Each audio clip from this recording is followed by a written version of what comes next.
Imagine waking up one morning to news of a strange wave of mass suicide spreading across the world. No one knows what's causing it. No one understands why people suddenly look at something invisible and instantly lose control of their mind. But the moment they open their eyes outside, they die. Now picture yourself in this collapsing world, blindfolded, trying to protect to small children while something supernatural stalks you in absolute silence. Every step outside is a gamble with death. Every sound could be your last, and one wrong glance could end everything. This is the terrifying story of Bird Box, a world where seeing is fatal, and survival demands blindness. Let's break down this intense journey of fear, sacrifice, and desperate hope. Welcome back to Real Movie Breakdown. If you love fast, deep, cinematic explanations of Hollywood's best survival and thriller movies, you're in the right place. Today we're diving into Netflix's global hit,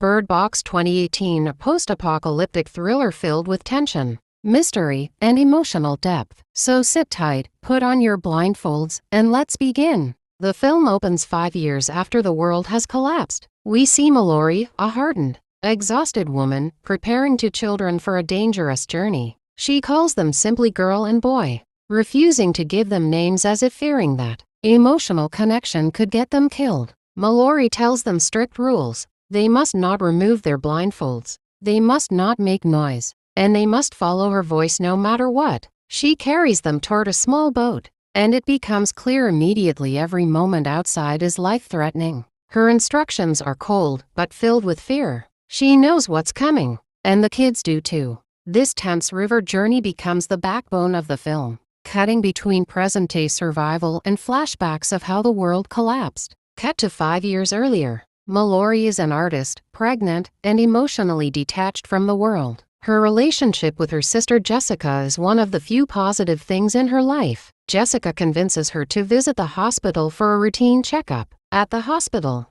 everything seems normal until a patient begins violently smashing her head against the glass. Doctors rush in confusion as more chaos unfolds outside. News alerts show panic spreading across Eastern Europe, then Russia. And now it's here. Jessica realizes too late that the outbreak has started right in front of them.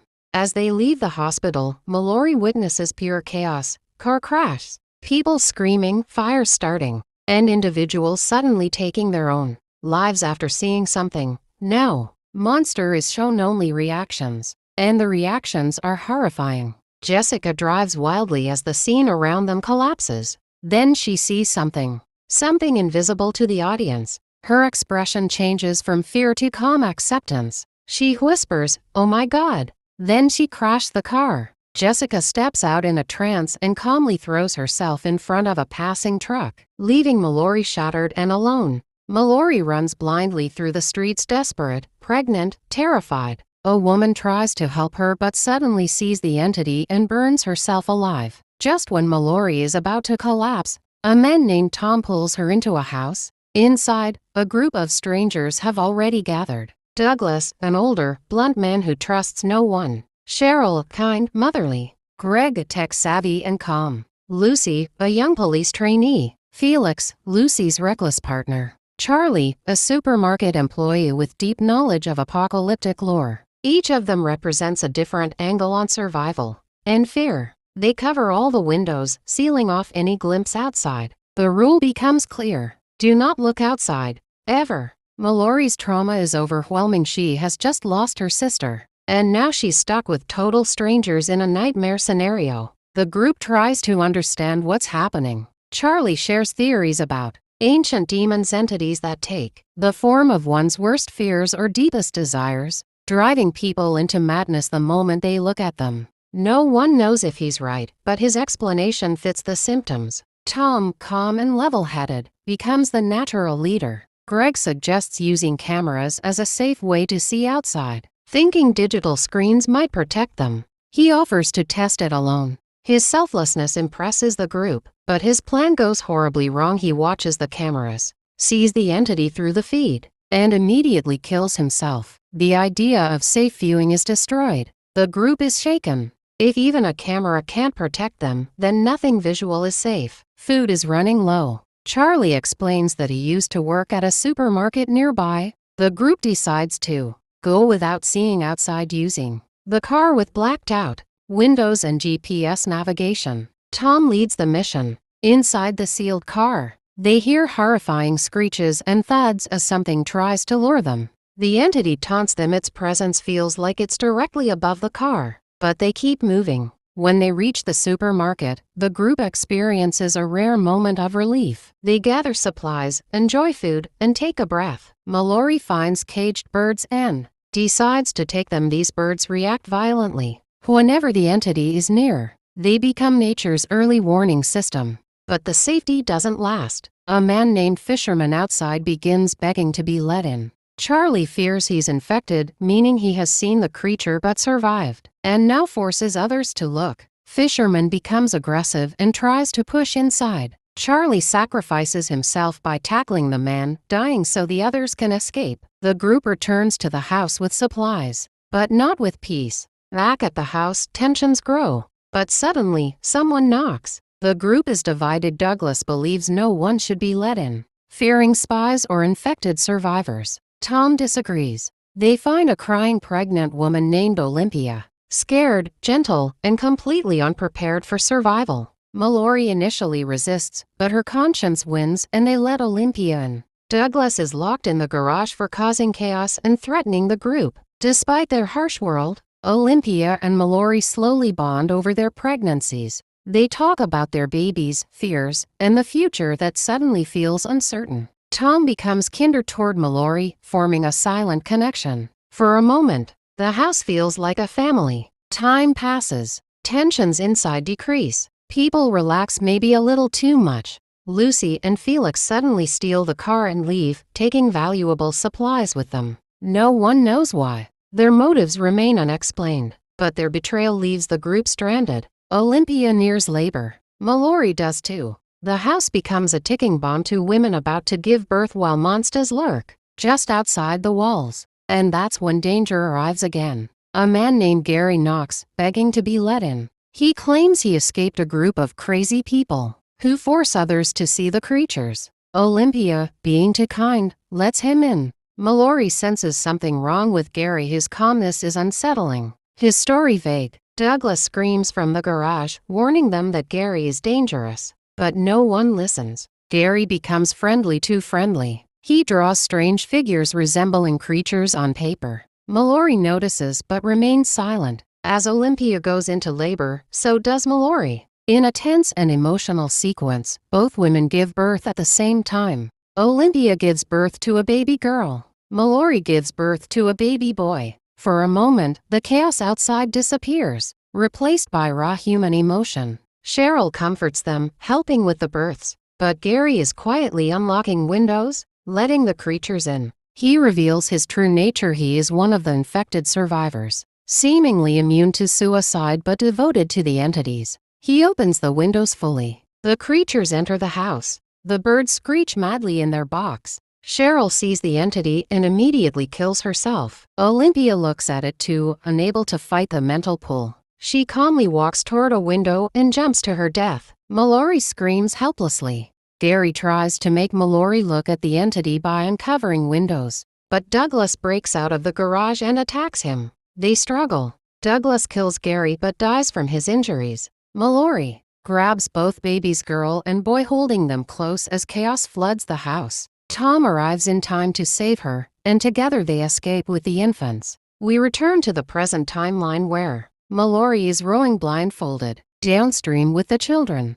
She hears creatures whispering in familiar voices imitating people from her past. Jessica, Olympia, Tom. The entities try to manipulate her emotionally. Boy and girl tremble in fear. But Malorie stays strong. Survival has made her ruthless but protective. Malorie tells them the river will soon divide into two paths. One is safe but long. The other is fast but deadly. A voice in the forest whispers, "Take the dangerous path." She knows it's a trap. After escaping Gary's massacre, Malorie and Tom raise the children together in a remote house. Tom becomes the father figure the children desperately need, kind, patient, hopeful. But Malorie remains distant. She refuses to name the children. She refuses to let them play. She refuses to give them hope because hope is dangerous. Birds alert them anytime a creature comes close. The small family survives for years, living with strict discipline. But peace in Bird Box never lasts. After the brutal attack by Gary, only Malorie, Tom boy, and girl survive. They escape the destroyed safe house and create a new life in a remote cabin deep in the woods. Tom becomes everything Malorie is not: calm, hopeful, soft-spoken. He teaches the kids how to smile, how to play, how to trust. But Malorie, she stays emotionally shut down. She refuses to name the children. She tells them the world is too dangerous for feelings. Malorie believes that emotional attachment only leads to pain. And after everything she has seen, she isn't wrong. Still, Tom never gives up on the idea of a safer future. One day, Tom hears a voice on a radio. A man claims there is a safe community far down the river, a place protected from the creatures, a place with food, schools, doctors, and people. But to reach it, they must travel blindfolded through the river and forest, a journey that could kill them all. Malorie refuses at first. The world has taken everything from her, and she can't risk losing the kids. Tom believes they need hope. Malorie believes hope is a trap. Their conflicting worldviews create quiet tension, but their bond remains strong. One afternoon, while Malorie and the kids are inside, Tom hears intruders approaching, the same crazy group from Gary's story. These are people who have seen the creatures but somehow survived. Instead of dying, they become fanatics who force others to open their eyes. The group surrounds the house. Tom hides Malorie and the kids in a safe room. He gives Malorie a walkie-talkie and whispers, "Stay quiet. Don't come out unless I tell you." Tom steps outside armed with a rifle. The intruders try to trick him, laugh at him, call the creatures beautiful. They beg him to look, but Tom fights back. He shoots two men blindfolded, using sound alone. He moves like a soldier, fearless and focused. Then one intruder pulls his blindfold off during the struggle. Tom sees the creature. He freezes, eyes filling with tears. But instead of killing himself immediately, he uses the final seconds of his life to protect Malorie and the children. He aims, shoots down the last attacker, and collapses. Tom dies a hero. The one person who brought hope into Malorie's dark world is gone. Malorie hears the gunshot over the walkie-talkie. Her heart breaks silently, but she knows there's no time to mourn. The journey must begin. Cut back to the present timeline. Malorie boy and girl drift down the river blindfolded. The creatures whisper in familiar voices. Jessica, Tom, Olympia. They say things like, "Take off your blindfold. We're safe now. Come to me." The children almost fall for it, but Malorie's voice keeps them anchored. As night falls, the river becomes brutal, sharp rocks, stronger currents, freezing water. The boat flips inside a rapid, and Malorie must choose: save the supplies or save the children. She chooses the children. They reach the shore exhausted, shivering, and terrified. But the hardest part is still ahead. A voice from a hidden speaker guides them. Follow the path. Stay quiet. You're close. But the forest is alive with creature whispers. They run between the trees, stumbling, reaching out blindly. The kids holding Malorie's jacket. Then the creatures change their strategy. They imitate the children's voices. "Malorie, I'm right here. Take my hand. Why are you leaving me?" The kids panic. Malorie knows one rule: if they split up, they die. But the children are scared. Girl almost removes her blindfold to help Malorie see. Boy is shaking uncontrollably. Malorie breaks emotionally for the first time in the film. She drops her strong, cold exterior and speaks from her heart. "I need you. I am your mother, and I love you." This is the moment that changes everything. The children stay by her side. Their bond becomes their survival. The creatures grow louder, closer, more aggressive. The wind tears through the forest. Branches crack. Leaves swirl violently. The creatures mimic Tom's voice now. "Malorie, it's okay. We can be a family again." Malorie sobs but keeps moving. Finally, they stumble onto a metal gate. She bangs on it desperately. The voices behind the wall shout, "We hear you. Come inside quickly." The gate opens. Malorie and the children rush in as the creatures scream outside. Inside, they find a large building filled with blind people. People immune to the creatures because they can't see them. It's a school for the blind, now transformed into a sanctuary. The birds start chirping happily again. For the first time in years, Malorie feels safe. She meets the doctor from the hospital, the one who helped her during her pregnancy. The doctor hugs her and says, "Your children are beautiful. What are their names?"